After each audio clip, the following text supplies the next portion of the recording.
Très chers auditeurs de la télévision CDM TV de la côté Mandeng à Hambourg, c'est l'heure de votre émission touristique culturelle Gan Ganale.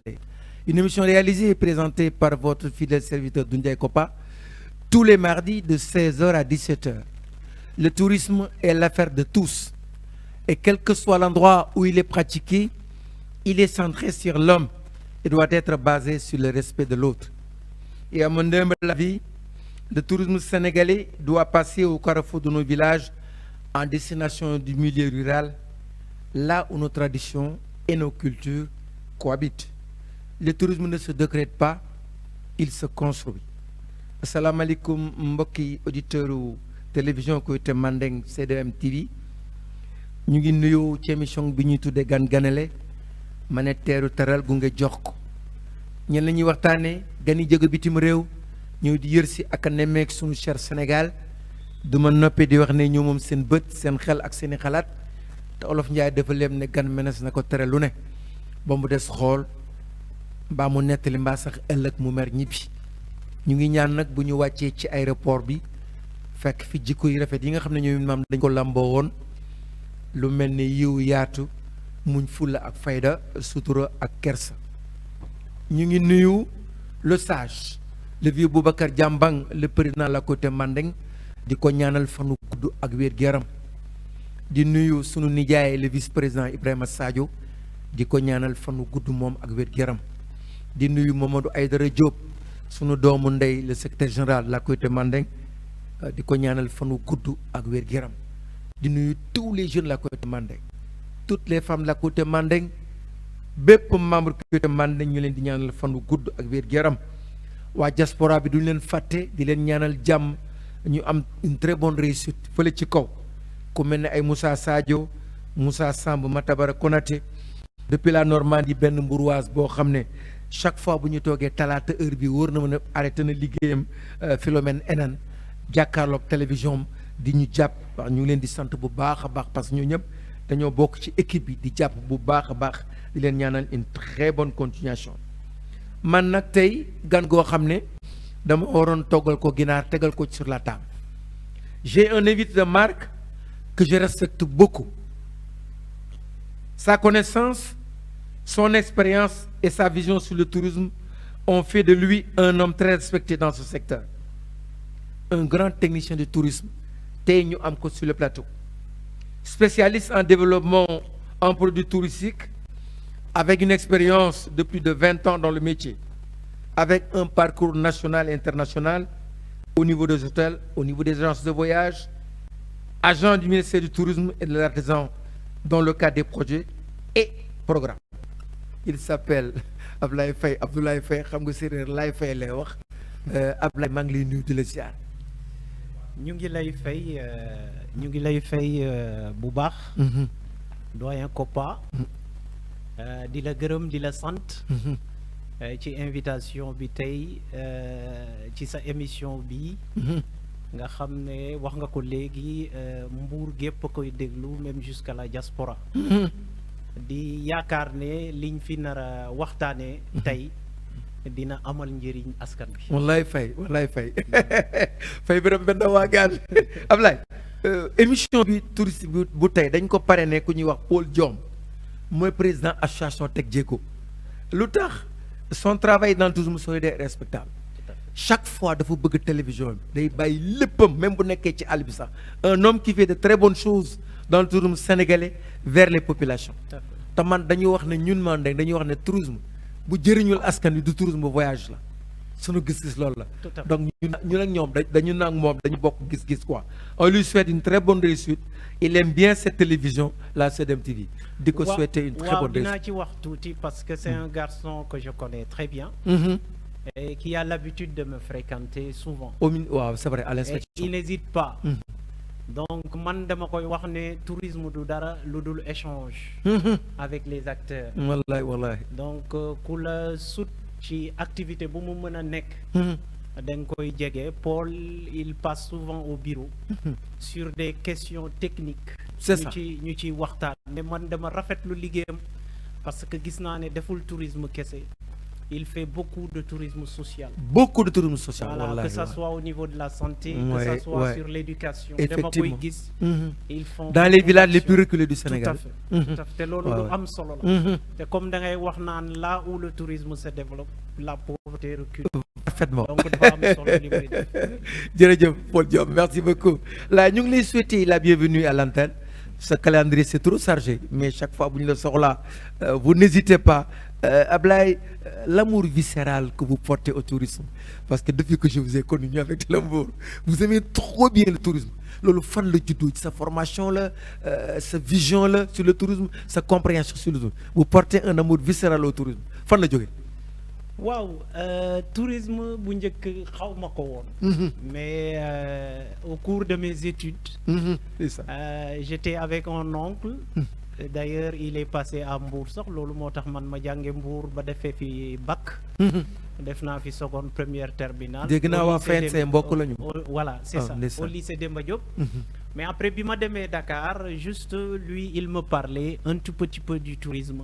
Ndeysaan. Ci noonu laa defee ma ne mais tiens, pourquoi je fais pas le concours de l'école hôtelière ba xam. Ah, c'est bien ça.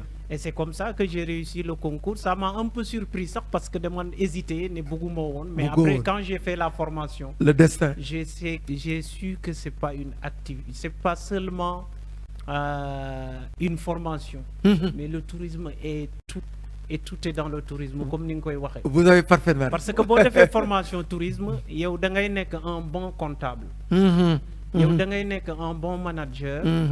Ouais, da bien ngay sûr. nekk un bon scientifique. Nekk un bon acteur culturel. Nekk un bon géographe. Il a parfaitement. Donc loolu yëpp.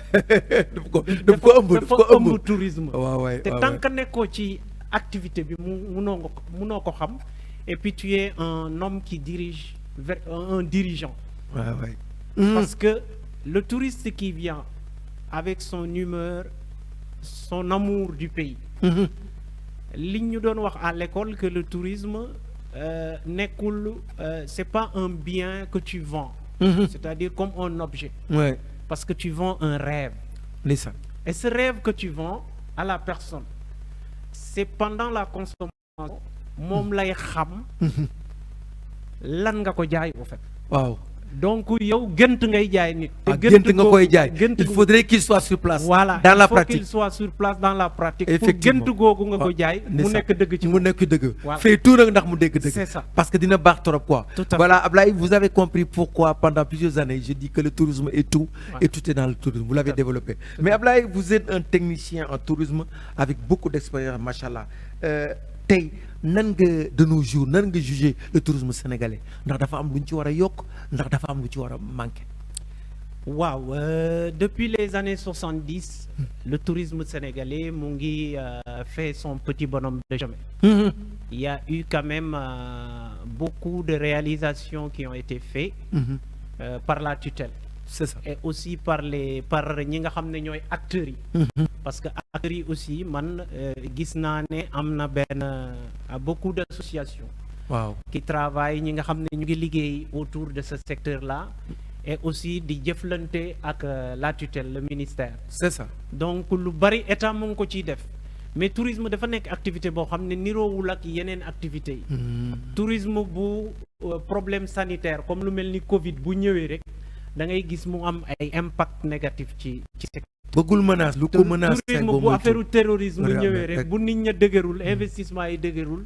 Voilà, c'est un métier de service. C'est un produit très fragile. C'est un produit très fragile.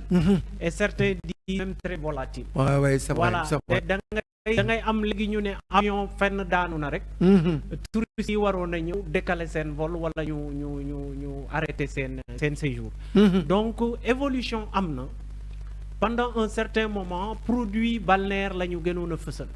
Mais je pense que l'heure est actuellement ñu seet nan la ñuy réinventer notre tourisme. C'est important. Nan la ñuy réinventer notre tourisme parce que gis nañ ne ci lu ñu gënoon a focaliser wu mooy le produit balnéaire avec une clientèle particulière. Loolu dañ ko war a changer. Relancer le tourisme autrement. Relancer carrément le tourisme. Et parce que comme man spécialiste là dans le domaine, il y a beaucoup de formes de tourisme qu'on peut développer au Sénégal. Ah, c'est intéressant. Nous, ça. on est gâtés par notre nature et notre culture. Parce que Sénégal, secteur beau gis rek dans le domaine du activité beau gis muy un produit touristique, on peut le développer au Sénégal. Nissan, on peut le développer au Sénégal. On peut le développer au Wow, Sénégal. wow, Bon, wow. xoolee le tourisme religieux, on peut le développer au Sénégal. Le tourisme culturel, on peut le développer au Sénégal. L'écotourisme, on peut le développer au Sénégal. Le safari, on peut le développer au Sénégal. Le balnéaire, ainsi de suite. Plusieurs. Le tourisme culturel. Le tourisme culturel. ndeysaan. Mën naa ci lim 10 activités yoo xamante ne 10 produits touristiques yoo xamante ne mën nañ ko développer Kon au Sénégal. nous avons la chance d'avoir un Sénégal. Même le Ouais. tourisme rural, nous avons la chance d'avoir un pays qui est gâté par la nature. Nissan, Nissan. Parce que les gens, ils partent de 650 km de côte. De côte, ouais, ouais. On a un désert à l'intérieur du Sénégal. On a des forêts, on a des cours d'eau. Même le tourisme fluvial, on ne l'a pas encore touché. Donc, différentes formes de tourisme, il faut développer. Ndeysaan. Le tourisme religieux, là, même le tourisme. tourisme médical par rapport à la sous-région. Bon, le Sénégal, il faut une plateforme médicale par rapport à la sous-région. Nous avons un plateau médical, c'est plus relevé. Nissan. Boo demee ci hôpitaux yu mag yi da ngay gis ne waa Mauritanie waa Guinée voilà les Ñëpp fi autres la ñuy pays faju. environnement Ñëpp fii la ñi. ñuy faju. Effectivement. Donc le tourisme médical aujourd'hui Ndeysaan. on peut le développer Man autour de dama ça. content sur le plateau de CDM Voilà, TV. c'est ça. J'ai invité mon professeur. Du ko Non, nangu non, nag. non. J'ai invité quelqu'un qui a le sens du partage, surtout dans le secteur touristique, quoi. Vraiment, avec lui, on apprend beaucoup de choses, quoi. C'est vrai qu'il y a des professeurs de tourisme au Sénégal. Hein. Ñoom yéen ñëpp ñu meloon ni yéen ak seen connaissance ni ngeen koy partager ni nga bëggee étudiants yi na ñëw ci loolu quoi. Mais Ablaye, aujourd'hui, le tourisme, une industrie très importante à ce que je vois pour les li ma gëm pour l'économie nationale. Ndax suñu population yi waruñu gën a marqué cette teranga sénégalaise ganele teeru teral gu nga jox ko ba tubaab bu ñëw ñu marqué fidélisation mu amaat envie de l'histoire par la teranga. Damay wax souvent la teranga sénégalaise est devenue un trésor culturel kon culture dellu si na foofu. Ablaye noo gis loolu population yi gën a appliqué gën a jàppale hôteliers yi gën a jàppale le ministère ba gan gu ñëw même bu génnee day am envie de l'histoire. man du ma wax ne population bi day jàppale population bi dañoo war a jàppale seen bopp. C'est-à-dire li ñi gis ce regard de l'acteur, c'est-à-dire des populations sur le tourisme moom la ñu war a xoolaat. Parce que li may wax souvent mooy que le tourisme c'est pas pour l'autre. Si on veut vraiment pratiquer un tourisme durable, population bi ñoo koy jëlal seen bopp. Un tourisme te durable. ñoom ñoo ci am des retombées. S'approprier du tourisme. Man loolu laa gëm. Waaw, je vois. Le tourisme doit être durable. En quoi faisant? En quoi faisant, les acteurs au niveau local, ñoom ñoo war a développer ay produits de telle sorte que touriste bu ñëwee ci ñoom la jubal. Ndeysaan, ndeysaan. Les hôtels, c'est moi je peux les considérer même comme des dortoirs. Parce que le touriste quand il vient pour la population. Il vient pas seulement pour les boo xoolee Sénégal tey bu nekkoon hôtel rek bu rafet. Wala plage bu rafet. Les gens allaient partir au Moyen-Orient ou à d'autres pays que je ne peux pas citer. Effectivement, bien sûr, bien sûr. Mais le touriste recherche, c'est l'identité du Sénégalais. C'est important, l'identité. L'identité du Sénégalais. C'est ça qu'il cherche. Non, c'est C'est important. pourquoi l'appel que je lance, c'est que les acteurs au niveau local doivent s'approprier du tourisme. Ouais, c'est important. Là, Doivent s'approprier du tourisme. En développant des activités qui peuvent leur permettre de bénéficier des retombées du tourisme. Seen yëf la. Seen yëf la. Sa yëf nag da nga ko war a parfaire à chaque instant. Vous parlez d'industrie, c'est une industrie parce que ci kaw moom la nekk industrie. Tu peux construire un hôtel de 100 chambres, de 200 chambres. Tu peux avoir des vols, avions avec de grands groupes. Mais je pense que cette forme de tourisme qui est ce tourisme de masse, à un certain moment, les gens, ils veulent aller voir l'autre dans sa maison. Ah, ça c'est important. Aller voir l'autre quoi, dans sa maison. Aller voir l'autre dans sa maison. Comment il vit. Comment il vit, dans son mode de vie. Loolu qu'on appelle le tourisme chez l'habitant. Le tourisme rural. Le tourisme culturel. Yooyu l'écotourisme. Nga xam ne population bi day am gaalam. ànd ak touriste bi dem nappi. Dem nappi. Population kii bi acteur bi